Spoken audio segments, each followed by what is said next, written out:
नमस्कार. भगवद्गीता भावार्थ या मालिकेमध्ये आपले स्वागत आहे. आज आपण यामध्ये अध्याय 8 मधील श्लोक 26 ते 28 पाहणार आहोत. श्लोक 26 पाहूया. शुक्ल कृष्णे गती हेते जगता शाश्वते मते एकया यात्य अनावृत्तिम अनन्या वर्तते पुन्हा. आता येथे शुक्ल म्हणजे प्रकाश आणि कृष्ण म्हणजे अंधकार. अनावृत्तिम म्हणजे पुन्हा न परतण्यासाठी, आवर्तते म्हणजे परत येत. वैदिक मतानुसार प्रकाशमय आणि अंधकारमय असे या जगतातून प्रयाण करण्याचे दोन मार्ग आहेत. जेव्हा मनुष्य प्रकाशमय मार्गातून प्रयाण करतो तेव्हा तो परत येत नाही, परंतु जेव्हा अंधकारमय मार्गातून प्रयाण करतो तेव्हा तो परत येतो.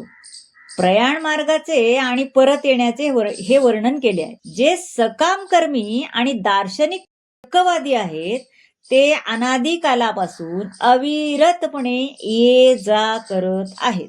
वास्तविकपणे ते श्रीकृष्णांना शरण जात नसल्यामुळे त्यांना अंतिम मोक्ष प्राप्ती होत नाही.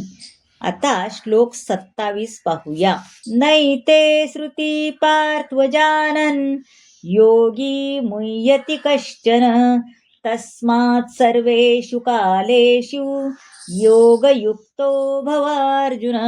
श्रुती म्हणजे निरनिराळे मार्ग, जानन म्हणजे जरी ते जाणत असले तरी, मुह्यति म्हणजे मोहग्रस्त होतो, तस्मात म्हणजे म्हणून. श्रीकृष्ण म्हणतात, हे अर्जुना, भक्त जरी हे दोन्ही मार्ग जाणत असतो तरी तो कधीच मोहित होत नाही, म्हणून तू सदैव भक्तीमध्ये युक्त हो. आता भौतिक जगातून प्रयाण करताना जीव ज्या दोन मार्गांचा अवलंब करू शकतो त्या मार्गाने अर्जुनाने विचलित न होण्याचा उपदेश श्रीकृष्ण अर्जुनाला देत आहे. कारण दोन मार्गापैकी कोणत्याही मार्गाचे चिंतन करणे हे त्रासदायक आहे. कृष्ण भावनेमध्ये तल्लीन होण्याचा सर्वोत्तम मार्ग म्हणजे भगवंताच्या सेवेमध्ये सर्वदैव युक्त राहणे होय. यामुळे भगवत धामात जाण्याचा मनुष्याचा मार्ग हा सुलभ, निश्चित आणि सुखरूप होईल. या श्लोकामध्ये योगयुक्त हा शब्द विशेष करून महत्वपूर्ण आहे. जो योगामध्ये दृढ आहे तो आपल्या कार्याद्वारे निरंतर कृष्ण भावनेमध्ये युक्त असतो. मनुष्याने भौतिक क्रियांपासून अनासक्त राहिले पाहिजे आणि सर्व काही कृष्ण भावनेमध्ये केले पाहिजे. या युक्त वैराग्य नामक पद्धतीद्वारे मनुष्याला सिद्धी प्राप्त होते व भक्त विचलित होत नाही, कारण त्याला माहित असतं की त्याचा भगवत धामातील प्रवेश हा भक्तीद्वारे निश्चित होतो. आता श्लोक 28 पाहू. वेदेषु यज्ञेषु तपसौ चैव दानेषु यत् पुण्यफलं प्रदिष्टम् अत्येति तत्सर्वमिदं विदित्वा योगी परम स्थानमुपैति चाद्यं. वेदेषु म्हणजे वेदाध्यानामध्ये, यज्ञेषु म्हणजे यज्ञ करण्यामध्ये, तपस्सु म्हणजे विविध प्रकारच्या तपस्या करण्यामध्ये, विदित्वा म्हणजे जाणल्यावर, उपैती म्हणजे प्राप्त करतो.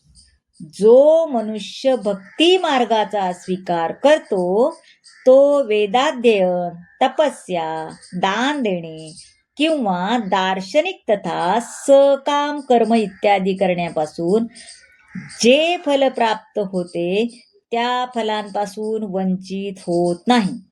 केवळ भक्तीपूर्ण सेवा केल्याने त्याला हे सर्व प्राप्त होते आणि अखेरीस त्याला परमशाश्वत धामाची प्राप्ती होते.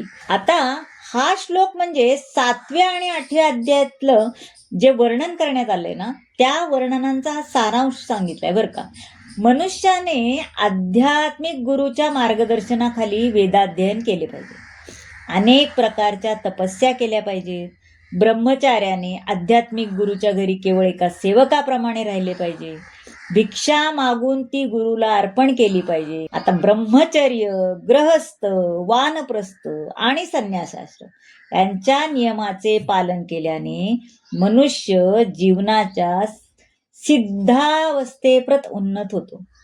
भक्तांच्या सत्संगामध्ये गेल्याने, प्रगती केल्याने मनुष्य भक्तिपूर्ण सेवेमध्ये स्थित होतो आणि अशा सेवेमुळे भगवान श्रीकृष्ण त्याच्या लीला, रूप, कार्य, नाम इत्यादींशी संबंधित असणारे सारे संदेह नाहीसे होतात आणि हे संदेह पूर्णपणे नष्ट झाले की मनुष्य आपल्या अध्ययनामध्ये दृढ होतो आणि सदैव कृष्ण भावना भावित असल्याची भावना त्याला प्राप्त होते आणि तो श्रीकृष्णांच्या प्रेमात पडतो. जीवनाच्या या परमोच्च सिद्धावस्थेमुळे मनुष्याला श्रीकृष्णाच्या आध्यात्मिक विश्वातील धामाची, गोलोक वृंदावनाची प्राप्ती होते आणि त्या ठिकाणी भक्त नित्य आनंदमयी होतो.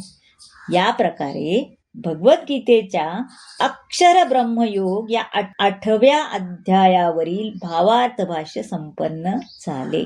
अर्थात 8वा अध्याय संपन्न झाला. तर मंडळी, कसा वाटला आजचा भाग नक्की सांगा. आवडला असेल तर लाईक करा, शेअर करा, सबस्क्राईब करा आणि कमेंट जरूर करा. धन्यवाद.